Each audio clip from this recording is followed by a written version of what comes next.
How's it going, everybody? Welcome back to the Dragon's Den. Today, we're going to be talking about big butts. Specifically, Treefolk big butts. Because we're going to do a deck tech for Doran the Siege Tower. Doran the Siege Tower is 1 white, 1 black, 1 green for a 0/5 legendary creature Treefolk Shaman. It says, each creature assigns combat damage equal to its toughness rather than its power. So, basically, having creatures with large toughness when this guy is out essentially also means they have large power without actually increasing their power. So, you can take something like Doran, for example, which is a 0/5, and swing it, and it's going to deal 5 damage when it deals combat damage because it's assigning combat damage equal to its toughness rather than its power. And it says each creature, so this also applies to your opponent's creature. So if your opponents are playing creatures that have larger powers than their toughness, your opponent's creatures are also going to be dealing less damage because of that. So let's talk about like the cards that are going to be in this deck. It's going to be a lot of Treefolk, starting out with Bosk Banneret, which is a 1 generic and 1 green for a 1/3 Treefolk Shaman. Treefolk spells and Shaman spells you play cost 1 less to cast, so it's a cost reducer. And you'll see as we get into this, a lot of Treefolk have very, very high converted mana cost, so having some cost reduction is going to be really good. And in this, putting out something that can also dish out 3 damage for 2 mana is also pretty efficient. Fangorn Tree Shepherd, 4 generic and 3 green for a 4/10. Treefolk you control have vigilance. Whenever one or more Treefolk you control attack, add twice that much green mana. You don't lose unspent green mana steps and phases at the end. So this is going to ramp you. It's also going to give you a big body on the board. And it's a lord for all your Treefolk, giving them vigilance. This is an incredible card in this deck. Next we have Kolfanor, the Last U, which is 3+ Abzan to cast for a 3/7 legendary creature Treefolk Shaman with vigilance and reach.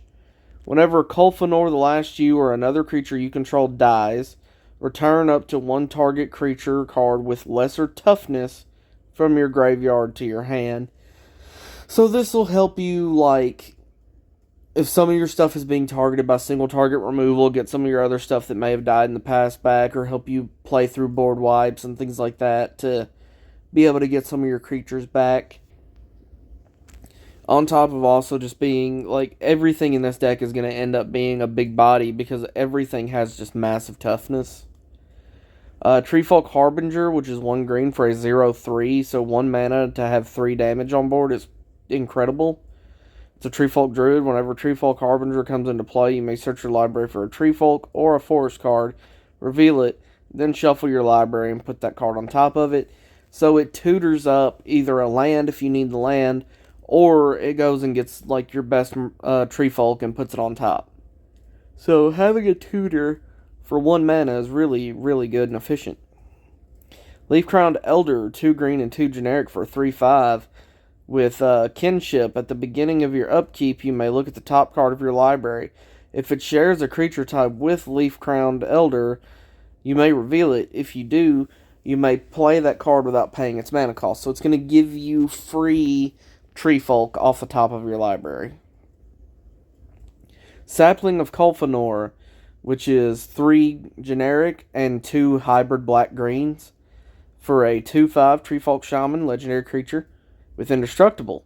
Whenever Sapling of Kolfanor attacks, reveal the top card of your library. If it's a creature card, you gain life equal to that card's toughness, lose life equal to its power, then put it into your hand. So, all of your Treefolk, pretty sure every creature in the deck has higher toughness than it does power, so you're going to be gaining life every time you reveal whenever this guy attacks. So, sorry, I had a little bit of a brain fart there. So, yeah, every time this guy attacks, you're going to be revealing the top card of your library. If it's a creature card, you're going to be gaining life, which there's a lot of creatures in this deck, so it's going to help you gain a lot of life. And I do sort of have like a life gain sub-theme in this deck. Timber Protector, which is 4 generic and a green for a 4/6. Other Treefolk creatures you control get +1/+1. Other Treefolk and forests you control are indestructible. So this giving indestructible and giving a pump at the same time makes this just a must-have in this. And then to have 6 damage on board is just super helpful. Orchard Warden, 4 generic and 2 green for a 4/6. Whenever another Treefolk creature comes into play under your control, you may gain life equal to that creature's toughness. All of your creatures have super high toughness, you're going to gain a lot of life. Quick Beam Upstart Int, which is 2 green and 4 generic for 5/6. Whenever Quick Beam Upstart Int or another Treefolk enters the battlefield under your control, up to 2 target creatures each get +2/+2 and gain trample until end of turn. So it helps you get through some trample damage and increases the power and toughness of some of the creatures that you're going to be swinging with, and you're going to be swinging with this deck a lot. Feybarrow Elder, 1 white, 1 green, 1 generic. It's a base power and toughness 0/0, has vigilance. Feybarrow Elder gets +1/+1 for each color among permanents you control. It's 2 colors, so at minimum it's always going to be 2, but you want to control your commander, so in most cases this is going to be a 3/3, and it can tap for each color among permanents you control, add 1 mana of that color. So it's going to tap to add 3 mana to your mana pool in most cases. But at worst, it's going to tap to add 2 mana. So it's a piece of ramp, and it's a Treefolk. It's a good card for this deck. Unstoppable Ash, 3 generic and a green for a 5/5 trampled champion, a Treefolk or warrior. Whenever a creature you control becomes blocked, it gets +0/+5 until end of turn. This basically translates to anything that dares block your creatures is going to die, and your stuff's going to live. And then if your stuff just so happens to have trample, you're going to be dealing just a ton of damage. Ancient Lumberknot, 1 green, 1 black, 2 generic for a 1/4. Each creature you control with toughness greater than its power assigns combat damage equal to its toughness rather than its power.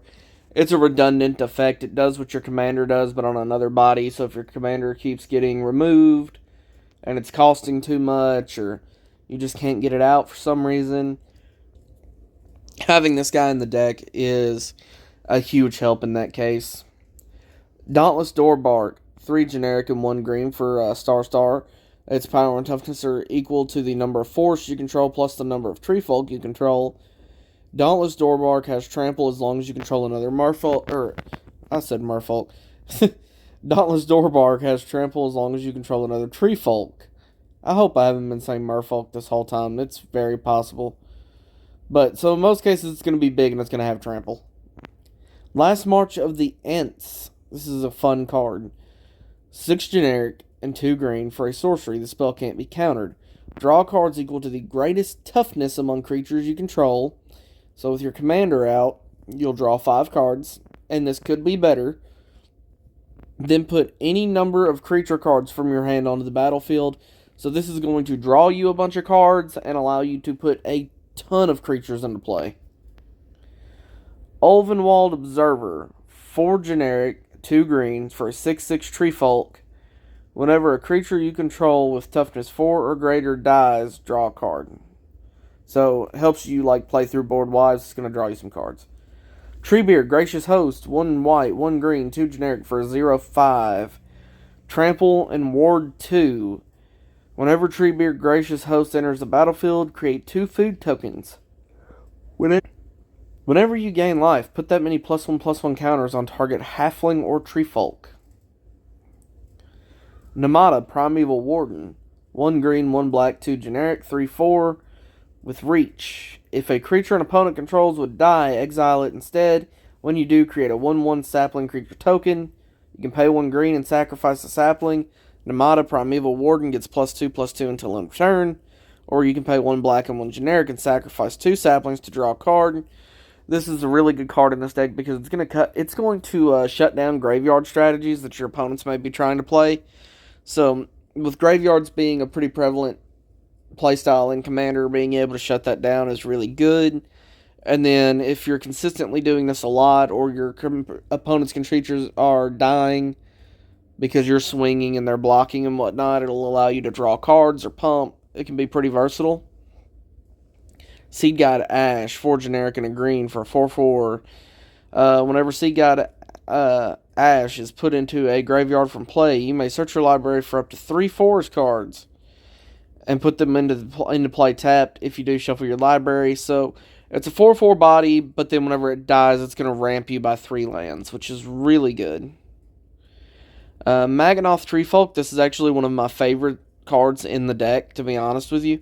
It's 4 generic and a green for a 2/6.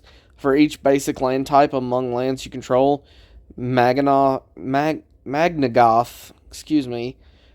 Treefolk has a landwalk of that type. So, in most cases, you're going to have a plains, a swamp, and a forest because those are the colors that you're playing. So, it's going to have landwalk for all of that. And the chances that your opponents aren't playing those types of lands are unlikely. Not to mention, I just really like this art.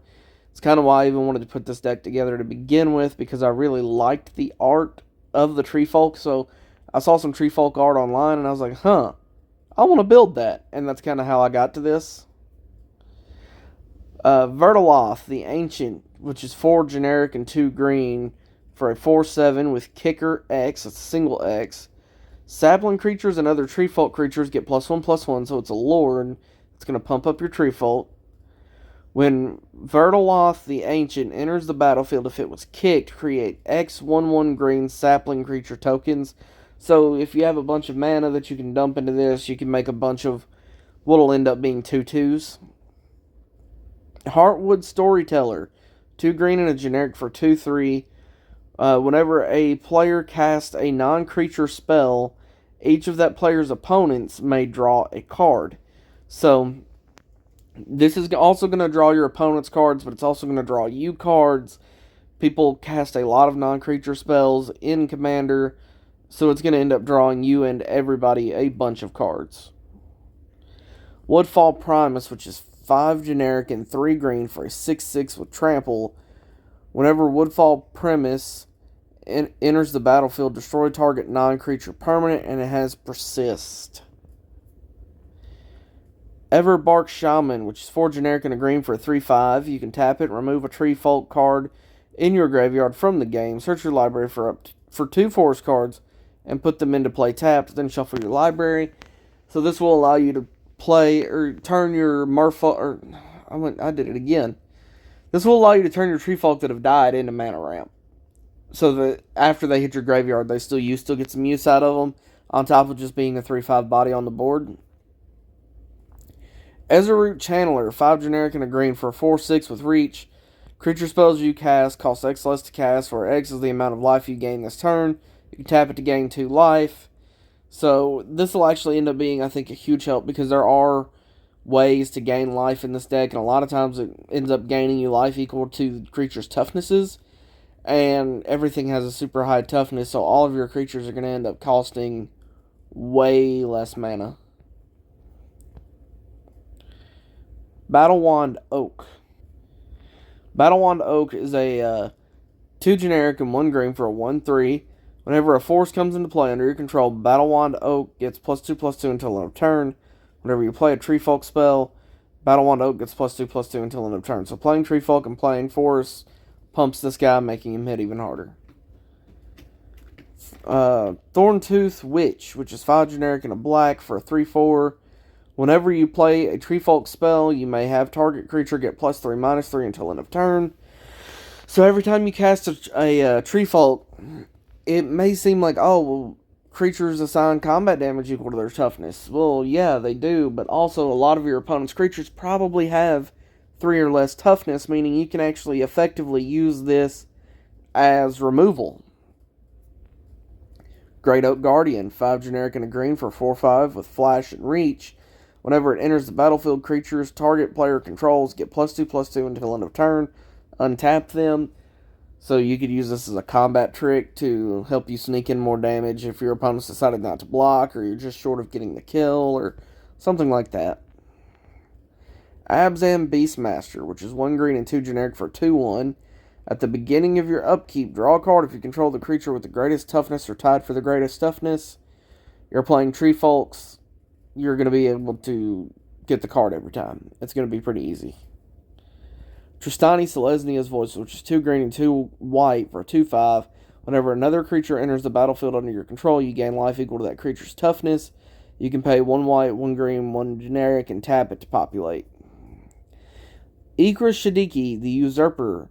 3 generic, 1 black, 1 green for a 3/7 with Menace. This is a Naga wizard. Whenever a creature you control deals combat damage to a player, you gain life equal to that creature's toughness.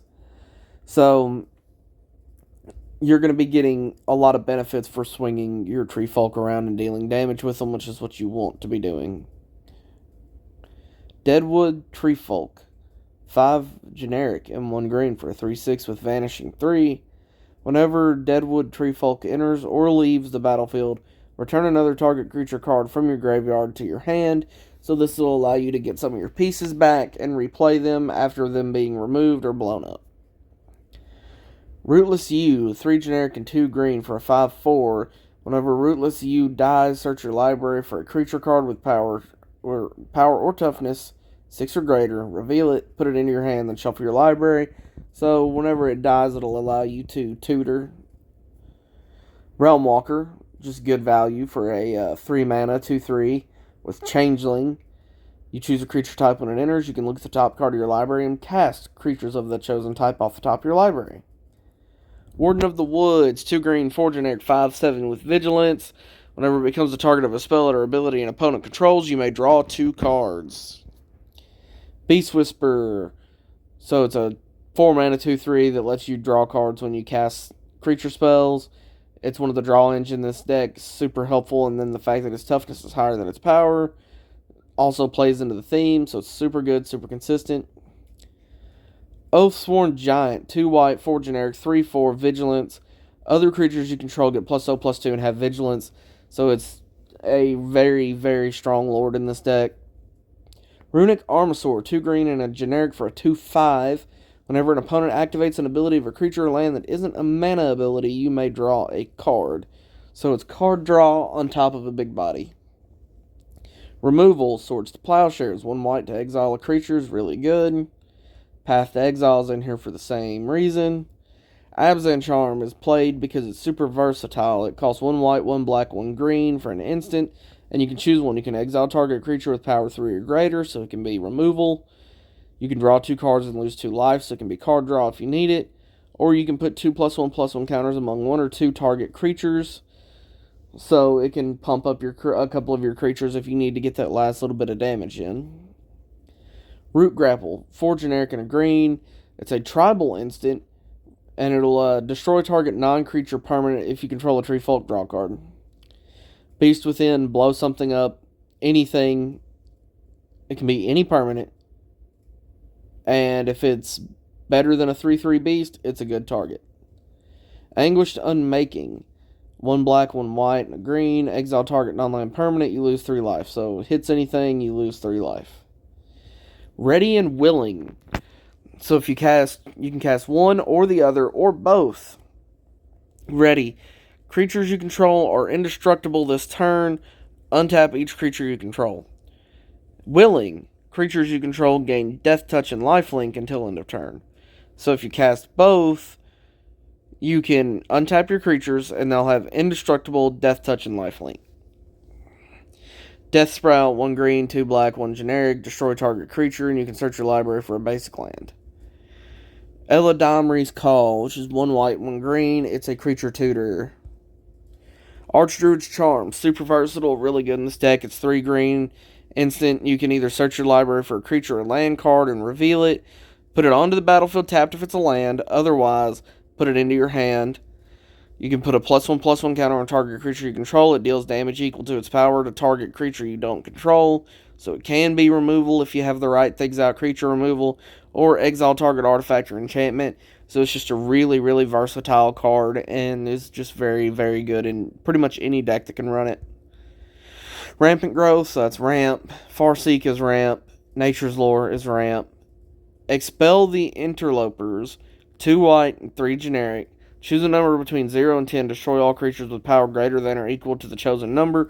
This can allow you to basically have a one-sided board wipe or a board wipe that greatly affects your opponents more than it does you. Wave of Reckoning. Each creature deals damage to itself equal to its power. With all of your creatures, with the exception of one, all have greater toughness than their power. So this, in 99% of cases, is going to be a one-sided board wipe. 3 visits is ramp. Demonic Tutor, it's just one of the best tutors in the game. Go get your best card. Kindred Dominance is 2 black and 5 generic. Choose a creature type, destroy all creatures that aren't of the chosen type.